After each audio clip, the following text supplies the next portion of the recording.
கடந்த கால ஆட்சியில் அம்மையார் என்னென்னலாம் பண்ணாங்க. உதாரணத்துக்கு என்னுடைய பள்ளி கல்வித்துறை என்று வந்தால் அதில் இருக்கக்கூடிய அண்ணா நூற்றாண்டு நூலகத்தில் இருக்கின்ற அந்த மிகப்பெரிய அந்த அரங்கத்தை கல்யாணத்துக்கு வாடகை விட்டாங்க. அதுதான் அவங்க செஞ்சாங்க.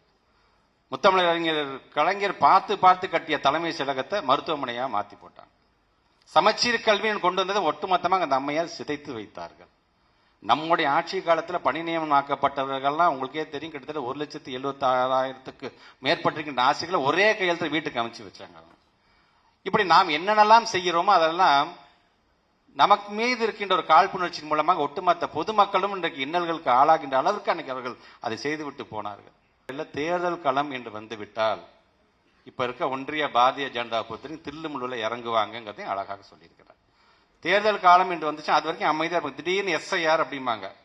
ஒவ்வொருத்தரா ஃபார்மை தூக்கிட்டு ஓடுறோம், இங்கே எங்கேயும் ஓடுறோம். நம்ம இன்னைக்கு அதில் இருக்கின்ற எவ்வளவு பெரிய ஒரு சிக்கல்கள் இருக்கின்றது, நடைமுறை சிக்கல் இருக்கின்றது என்பதெல்லாம் ரொம்ப அழகாக தெளிவாக எடுத்து சொல்லியிருக்காரு. அதை நாம் ஏமாந்து விடக்கூடாது அப்படின்னு சொல்லும் பொழுது அருண் ஜோயல் அப்படிங்கக்கூடிய ஒரு ஆணையரை பத்தி, நாடாளுமன்ற தேர்தலுக்கு முன்பாக அருண் ஜோயல் என்கக்கூடிய ஒரு ஆணையராக, தேர்தல் ஆணையர்கள் ஒரு ஆணையராக இருந்தவர்.